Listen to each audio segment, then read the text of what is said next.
Welcome back, Garden Ambassadors, to another episode of the Living Classroom Project, where today we're going to grow and build our very first vegetable garden. But before we do that, last week I asked you to go out into your garden and find all the drain pipes where all the fresh water was going down, and to find the perfect place for a water tank. And some of you garden ambassadors, they sent me some amazing pictures, so let's have a look. First, we've got Morgan. So Morgan has mapped out the rainfall all the way down onto his roof, into the gutters, down the pipes and into the tank, and then it's overflowing into his vegetable garden. How cool is that? Now next up, we have Ruben and Lucia.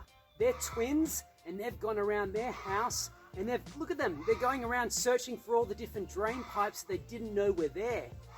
They've had a look for the drain pipes, they've found a water tank spot, and that's overflowing into their garden.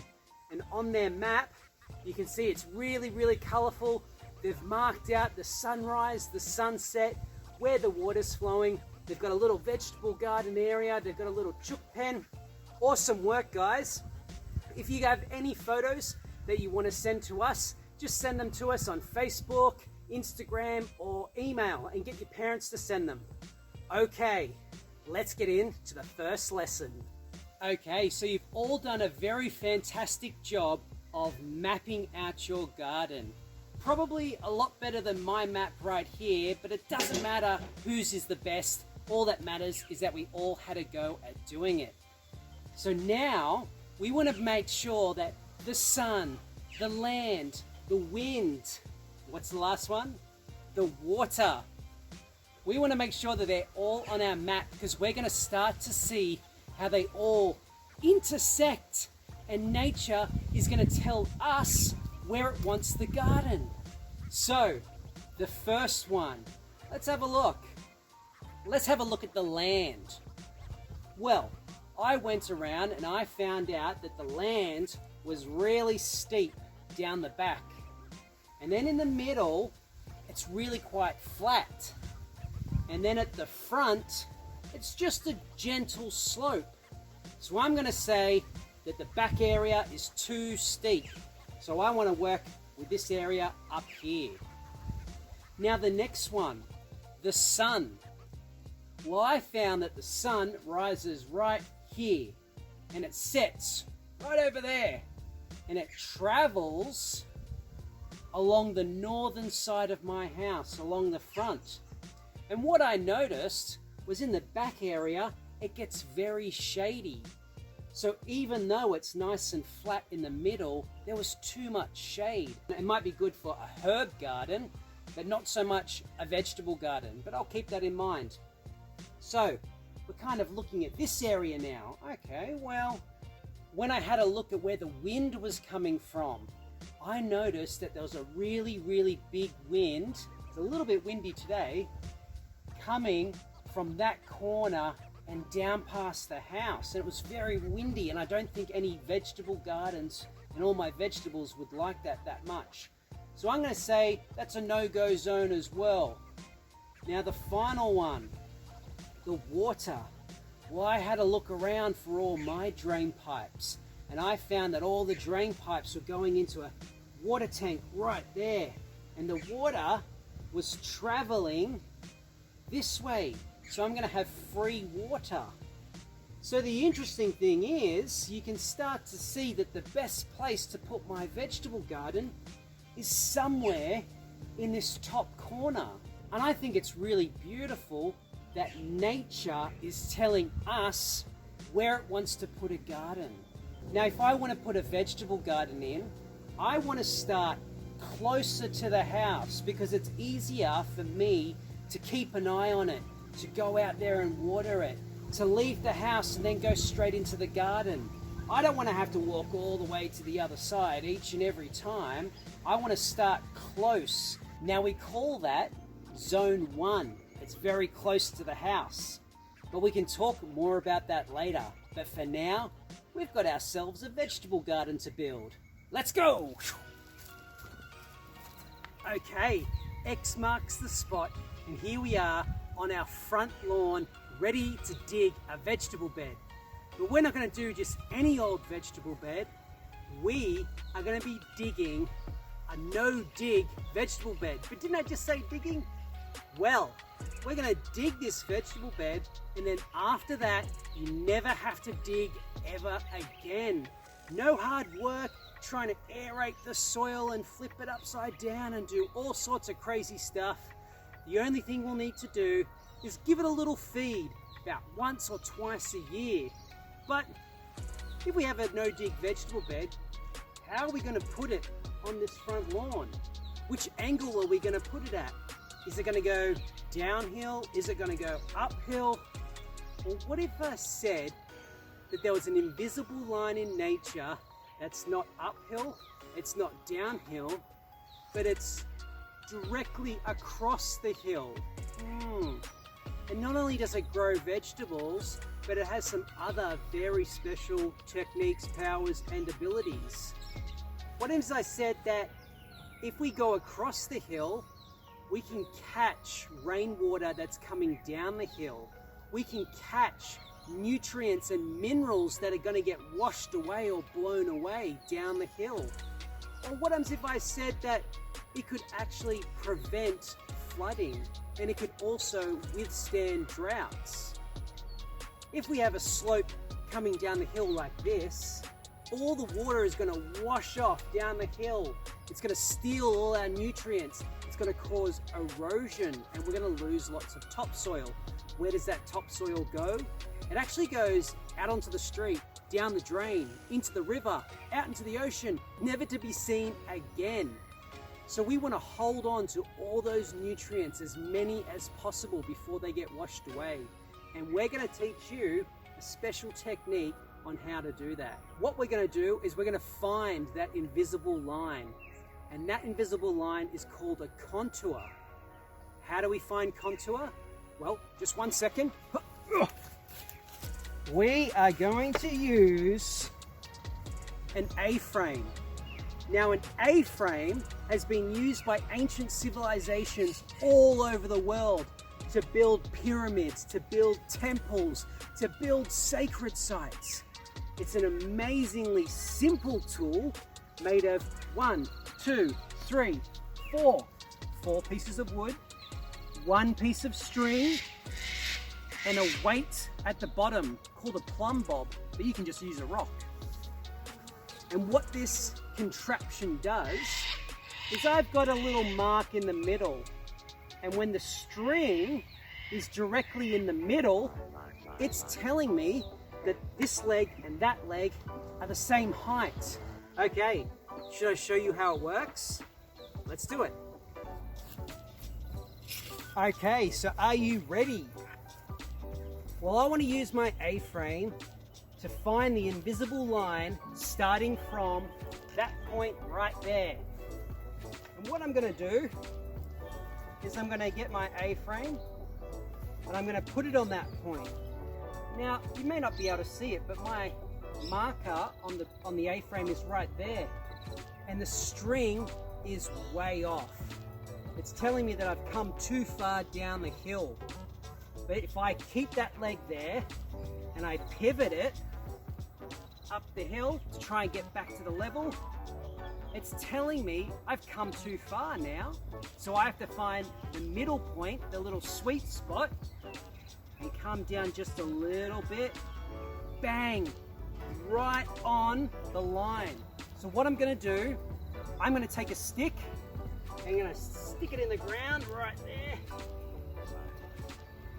And now this point and that point are perfectly level. And do you know what I'm going to do now? I'm going to move my A-frame to the next stick. Pop it in the ground. See what we got? I've come too low again.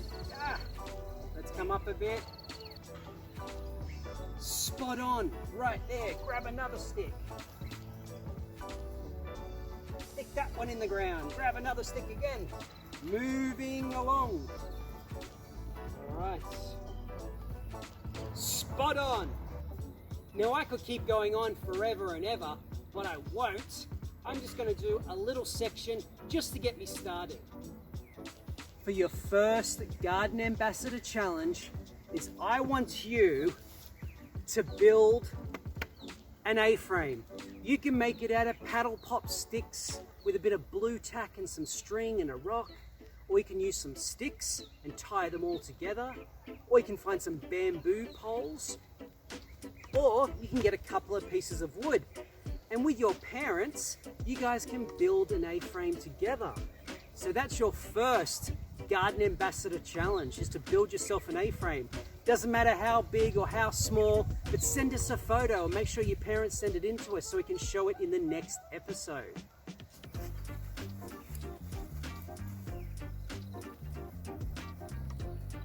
So that right there is going to be the top edge of our garden.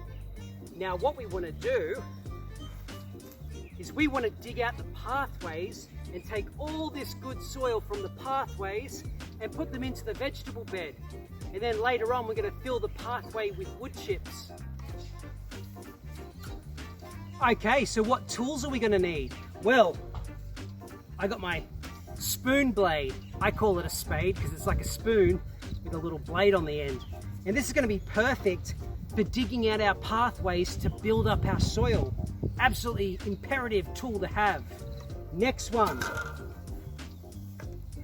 I love Digadoo tools. This is a Digadoo garden fork. Got really strong tines or strong prongs. Perfect for doing any type of gardening. Doesn't bend.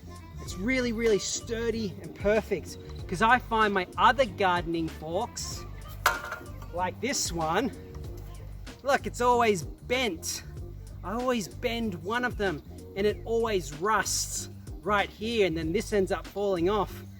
That's why I like using the Digadoo garden fork, because all my other forks are really bent and they don't end up lasting the test of time. Next one. This is a mattock. Now if you've got really heavy clay in your property, you might want to use a mattock and use this end here so you can scoop out all the clay. All right, let's get started. Okay, first things first, I'm going to dig out my pathway.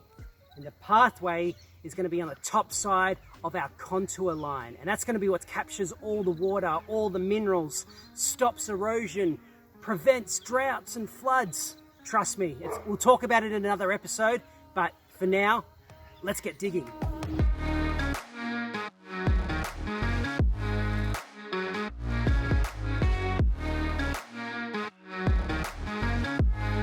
Okay, now time to do the other pathway.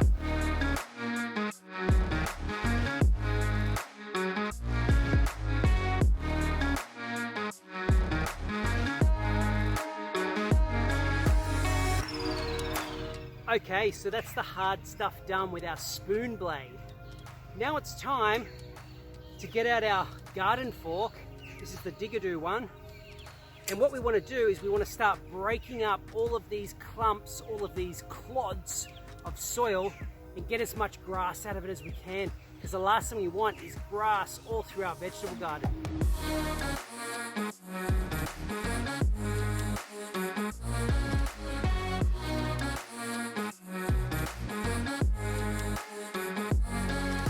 Okay, so I've loosened up all the soil.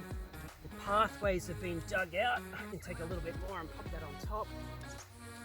But from this point on, all we need to do is just put some cardboard in our little pathways here and put wood chip mulch on. And then next episode, we'll talk about how we can feed this bed. But I want to make my pathways just that little bit wider because I've got all that topsoil that I could be using for growing space. And I don't want to just waste it to go under the pathways. I want to put it into my vegetables. So you can keep them this wide if you want, or if you want to go a little wider, be my guest.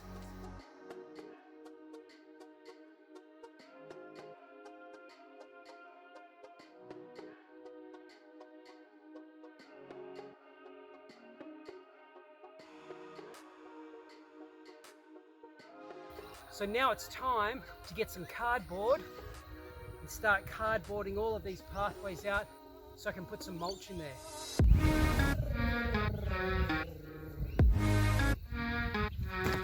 Cardboard.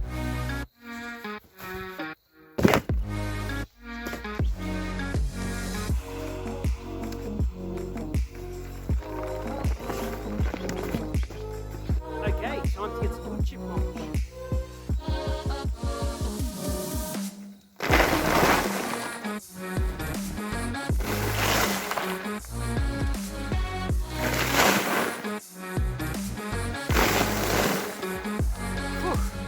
Well, garden ambassadors, I am officially exhausted.